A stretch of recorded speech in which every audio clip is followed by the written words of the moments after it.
Continuing the design of my motor drive, for which you can see the block diagram here. In this video I will connect the voltage sensing, or actually no, sorry. In this video I will connect the current sensing circuit from the DRV8302 to the STM32. So there is already a current sensing circuit in place, and it looks like this. So there is a current sense resistor and there is a small capacitor on the current sense amplifier inputs. This is for phase A and this is used for phase B. And for phase C, we just calculate the current based on the current on these two phases. The circuit I'm going to be designing in this video is going to be on the other side of this chip and going to the STM32. Now, in the diagram that they have in the data sheet, they are just wiring these two up through a 56 ohm resistor to the ADC. The problem here is that I'm pretty sure they assume that the MCU is 5 volt driven here. And if it is 5 volt driven, then doing it with this solution is perfectly fine. But for us, it's going to be a little bit too much voltage on the high extreme. So if the current is for any reason going higher than 40 amps and we still want to be able to measure it, or if we use 40 unit gain in the current sense amplifier here, which is configurable through the gain pin, then the voltage here can be much higher than 3.3 volts. And that can damage the IDC inputs on the STM32. So that is something that we want to avoid. I will remove these resistors for now. And I'll have a look at the parameters of these pins. In the data sheet for the DRV chip, it is specified that the voltage swing on these pins is up to 7 volts. Let's look it up in the data sheet here. I have two copies of the data sheet. One is always on the schematic and the other one I use for searching. So in the specification for the, let's see, for this current sensor, let's search for V swing. Voltage of the output swing on the current shunt amplifier can go as high as 5.7 volts.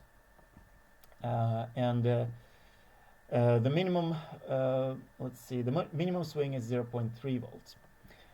So we have to make sure that this higher value never ever occurs during our normal operation of this current sensor. And I'm gonna just put a little note here to specify the swing of the output 5.7.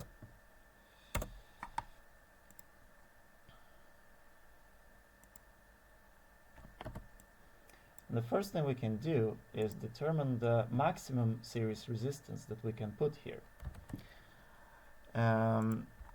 I'll see if they have any specification for the output impedance of this current shunt amplifier. Do they specify the output impedance? Okay.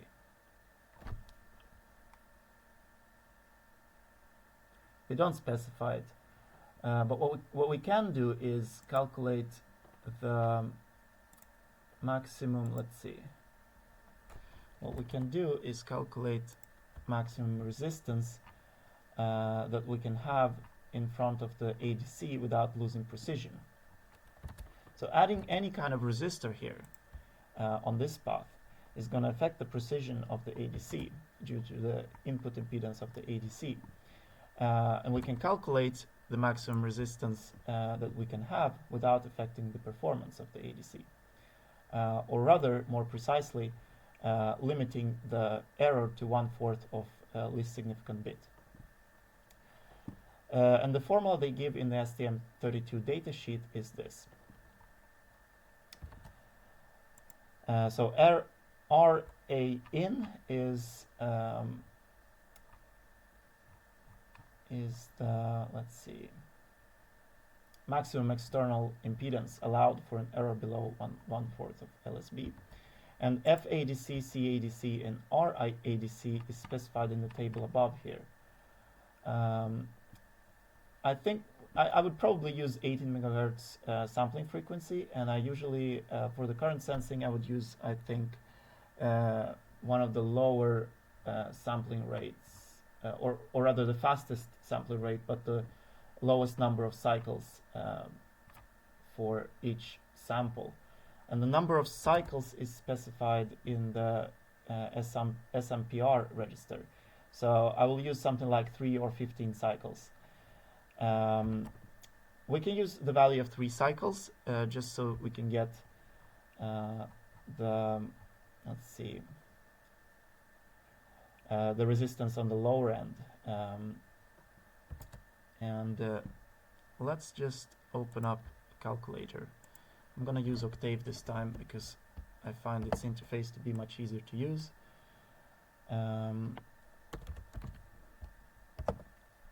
Than the default calculator in Ubuntu. So let's do it like this. We have the formula here, and we're gonna insert. We're gonna use 3 there, so it's gonna be 2.5. Let's see. 2.5 divided by. Suppose this would be 18. Come on. Divided by 18, and for some reason this PDF document did not want to open inside Firefox, so I had to open it in external PDF viewer. And CADC is 7 picofarads, I think. 7 picofarads and 6 kilo ohm maximum. So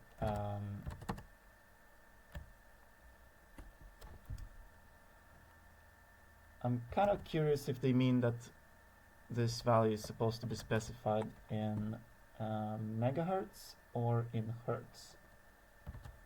Let's try in megahertz. E6 times 7 E picofarad would be minus 12, and times ln, and n is 12, so it's going to be ln 14. I think it's going to be log 14. Let's see if ln works. 2 times 2 to the power of 14, and then minus our ADC, which is 6,000 ohms. So this would be log. Okay.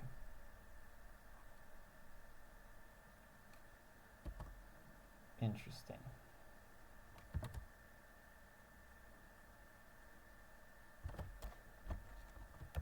Let's see. Okay, now it's not, or actually yes, it is log.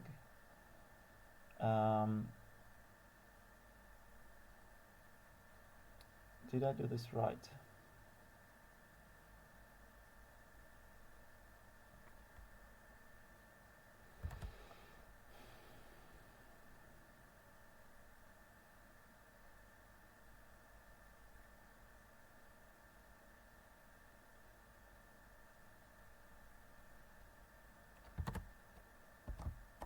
What did they actually mean that you should specify this in picofarads? This would be odd. Yeah, no, it's definitely not like that. But how can it be negative? Okay, maybe if we do 14.5. Yeah, this, if we use 14 samples, then we get a little better result there. So I guess maybe if we use just 3 samples, then we cannot have any resistance. So if we use 14 samples, we get around 6 kilo ohms. Okay, that seems like we can pretty much get away with something like 2.2K here. And then pull it down or use a Zener diode to limit the voltage.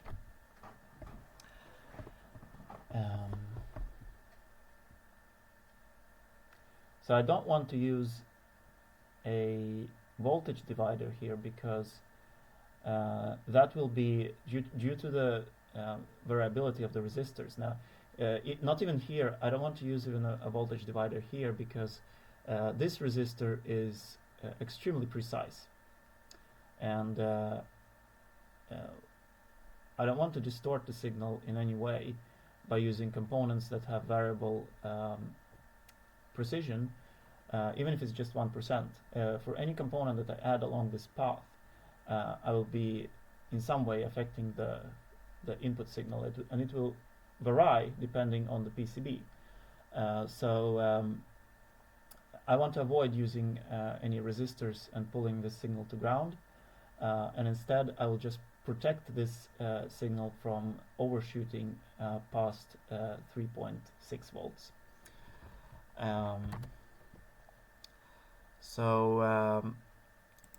I'll go to Mauser and I'll find a Zener diode. Or actually, I will just use the dual Schottky diode, the same diode that I have here, and avoid having any extra components in the BOM, and just I'll just copy this one and I'll put it right here for each one of these signals.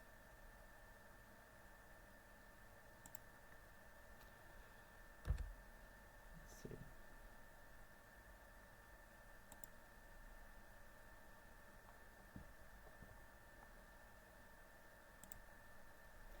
And then I'll also put a 2K, or let's see. So the output of this, I wonder how much current it can source. So I can pick as low of a resistor as I can. The resistor value here will depend on pretty much the output impedance of these pins and on the power dissipation of this diode. BAT54S I think is 2.25 milliwatts. No, 225 milliwatts. And this one is 54S, yes. So around 200 milliwatts.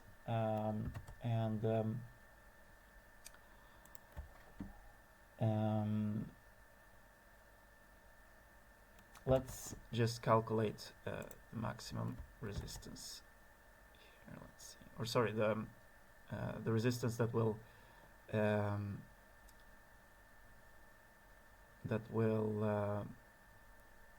limit the current just enough to keep the power dissipation of the diode to the minimum. So I'll go to Octave and let's see here. So let's assume we have 5.7 volts here, and then we have the resistance of this diode then will be very close to 0. And let's actually see what the resistance would be. Let's see if they specify this somewhere.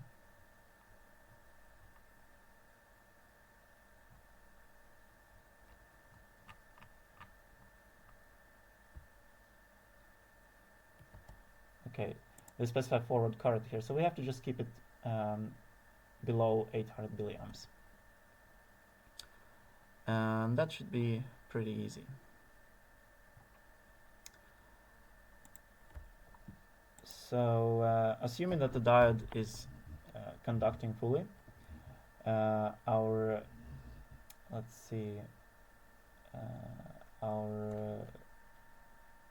current will then, or our resistance will then be 5.7 5.7 divided by 0.2. So we can get away with pretty much 28 ohms resistance and keep the current below 200 milliamps. But because the output impedance of this pin is probably not 0, it's actually fine to use 22 ohm resistors here. But according to the reference diagram here, they use 56 ohm resistors, so they go a little bit higher there, just to add a little bit more protection for the ADC pins. And I'll pick some resistor that is a little bit higher than 22R. Let's see if I use 22R here somewhere. I think I use, yes, I use it for the MOSFETs there.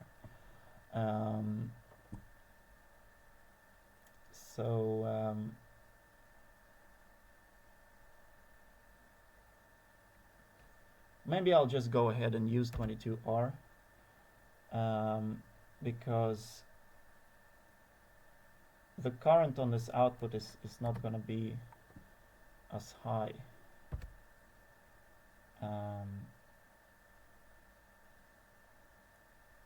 Or rather,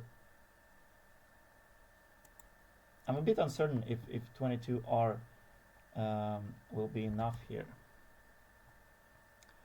Ideally, I don't want to deviate too much from their reference diagram, because I'm sure there is a reason they used a little bit higher resistor.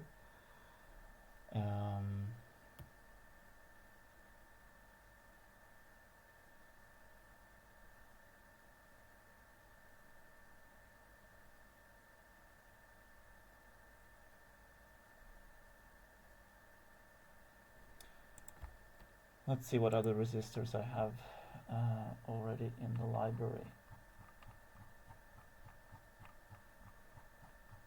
so that I can preferably avoid adding any extra components.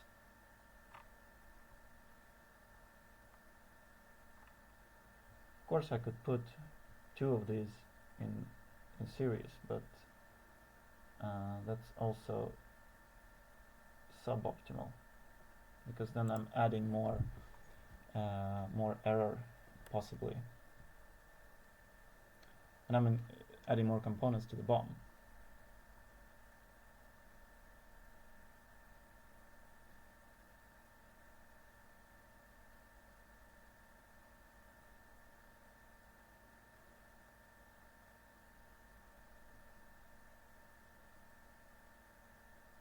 Or actually, let's do it this way, because we'll still end up with 1% precision here if each one of these resistors is 1% precision.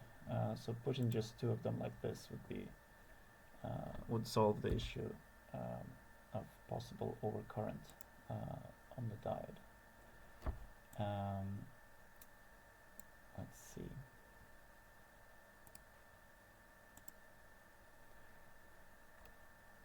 The only issue here is that it's going to be at the expense of adding several more resistors. So it's actually, let's see, it would be 4 more resistors. It's probably manageable. They're quite cheap. You can check the price.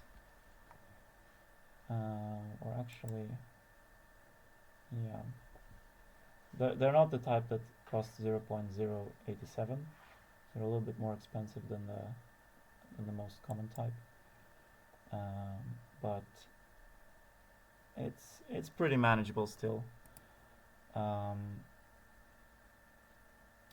Let's go ahead and move this field reference. Come on.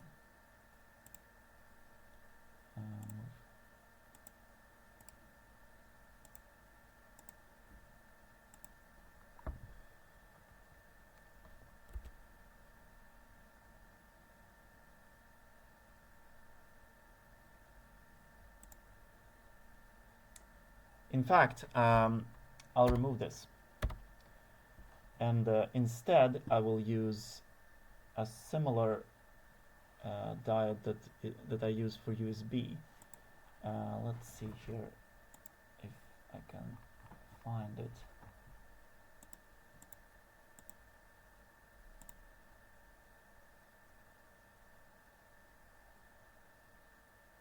This one would be, for example, unusable because this would not limit the negative swing.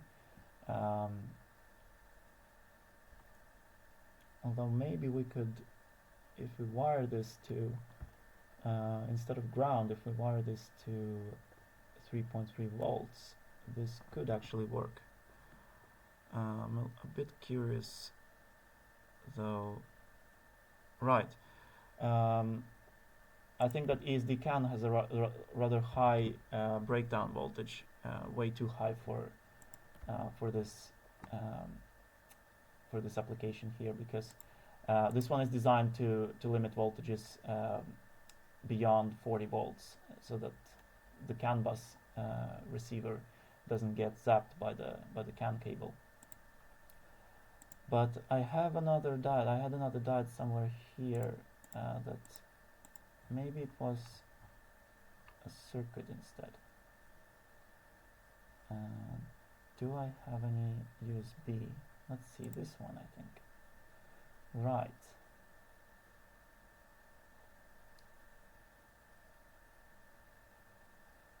So this one is a rather interesting circuit that we can use to,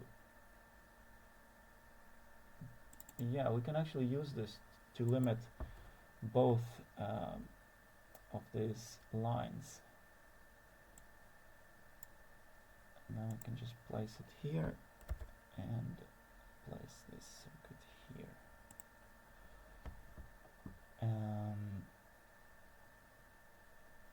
Or actually, I'll just do like this. Keep the space usage low. So we have our two analog signals, and we're going to connect the ground to ground, and we're going to connect the VCC to 3v3. And what this is going to do is limit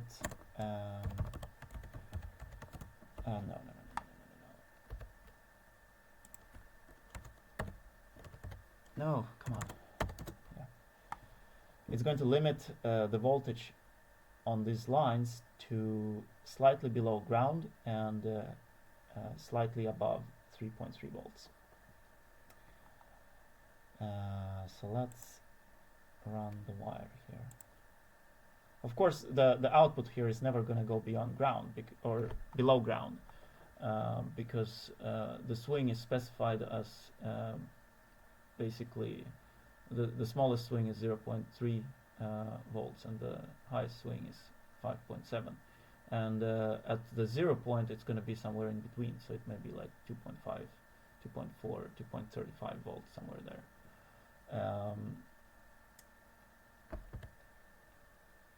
But since I have this part in my library and I've used this part before, and I'm probably going to be using this part also for the USB connection, I might as well use it for this circuit here.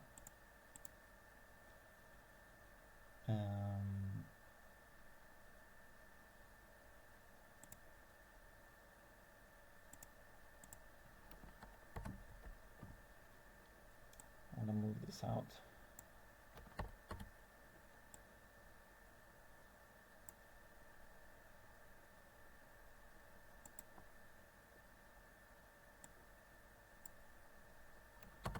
Come on.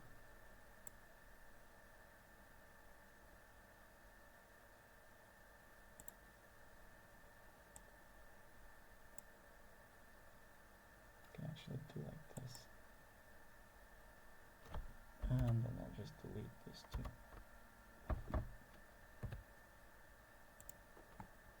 I'm still a bit unhappy about putting too many resistors there.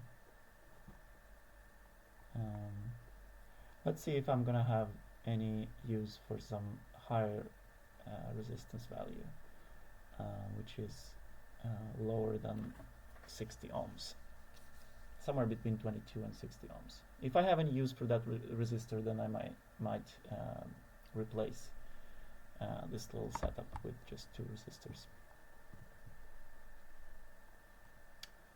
All right. So now we have current sensing circuit completed. We just need to connect this to the STM32. And I'm gonna connect it somewhere where we have just ADC inputs.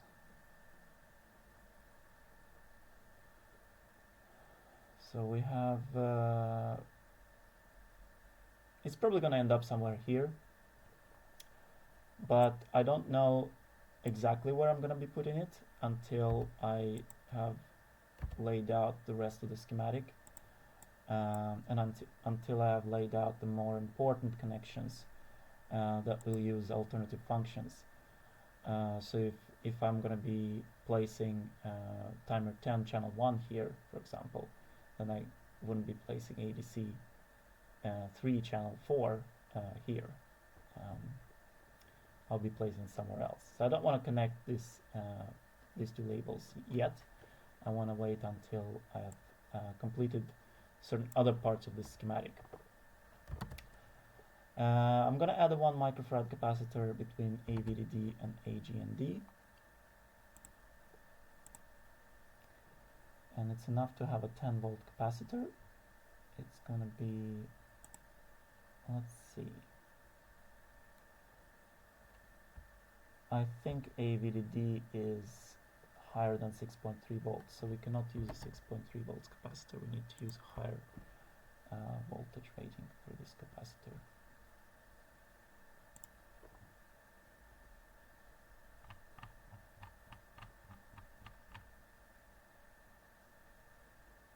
It can go to 7 volts, so we need to use 10 volt capacitor.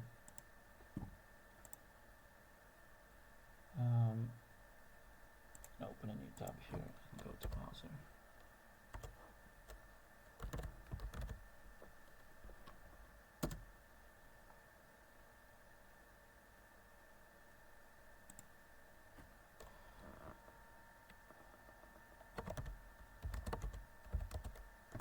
Zero 42.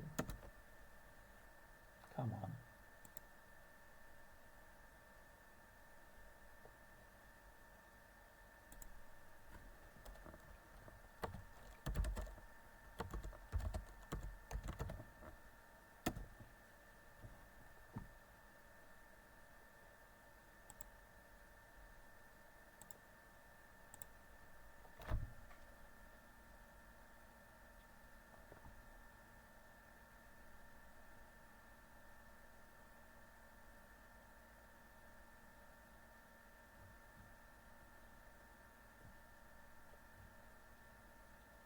This one is looking good,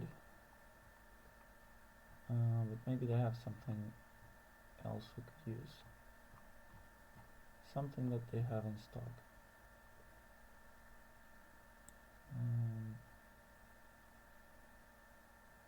Yeah.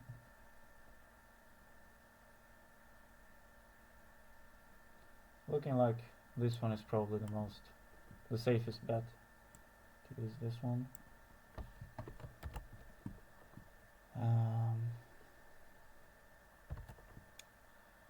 I'll add it to my library.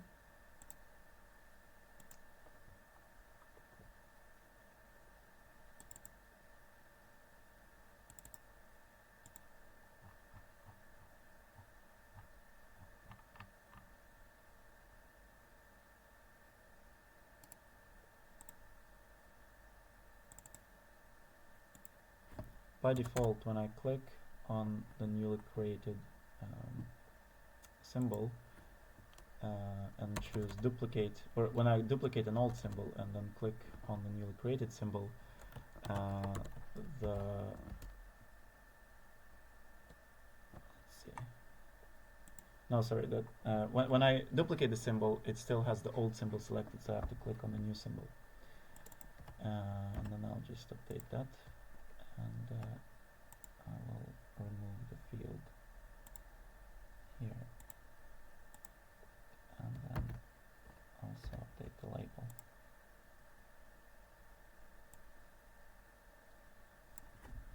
$10 save this, and I'll run my script here.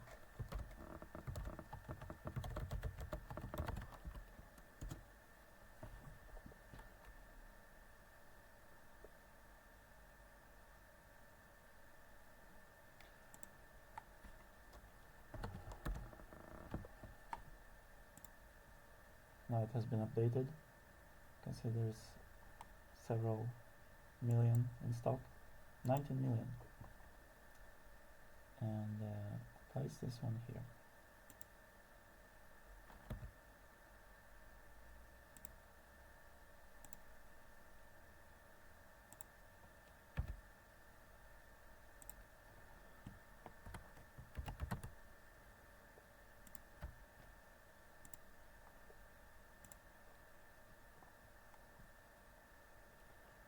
And 1 microfarad capacitor on the DVDD pin.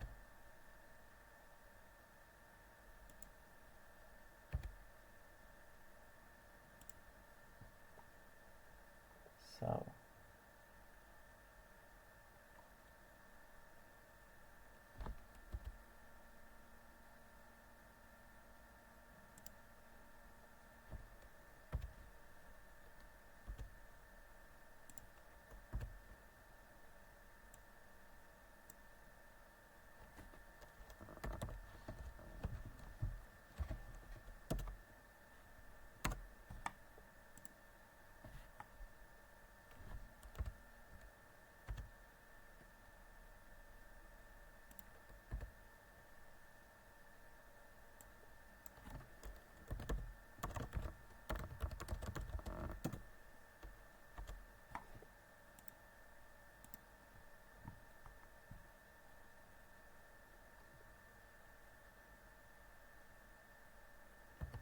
USB LC6.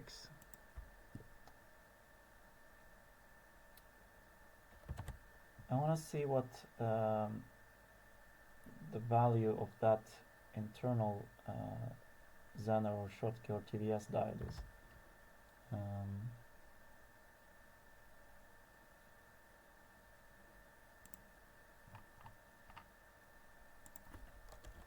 USB-C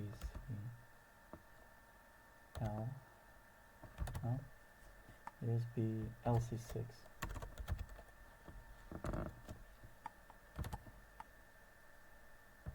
Two.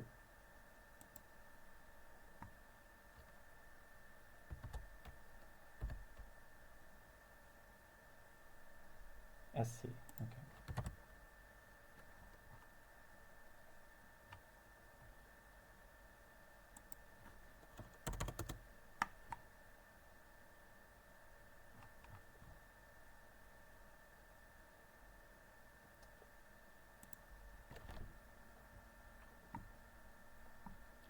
It's a rather cheap part and contains everything that's needed for the voltage clamping needs.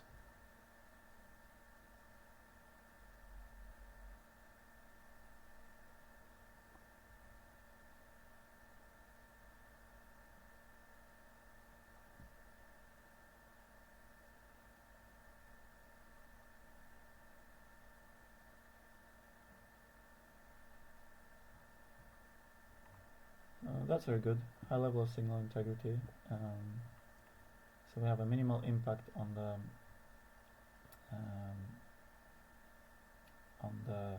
ADC signal. Clamping voltage is maximum 12 volts.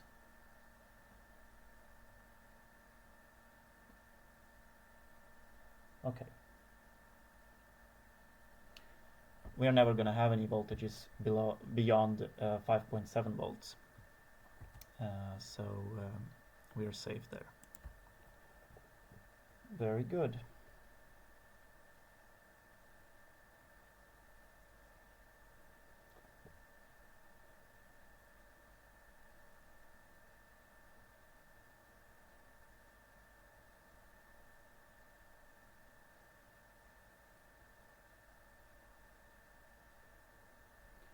although I won't use this chip for voltage sensing here, because it could in theory be so that this voltage rises so much that this connection would have more than 12 volts. There's a very small chance. It's not something that would usually happen, but in this case there is no limit to how much can be connected here. Somebody could make the mistake of connecting 48 volts to this connection here instead of connecting it to the power supply. And you have to ensure that nothing bad happens through the voltage sensing pins, because they go directly to the CPU.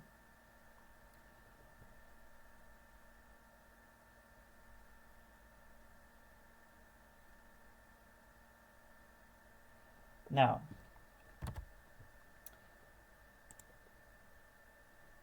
so this circuit is down for now, and I'll stop this video for now, and then I'll continue with the schematic design in the next video.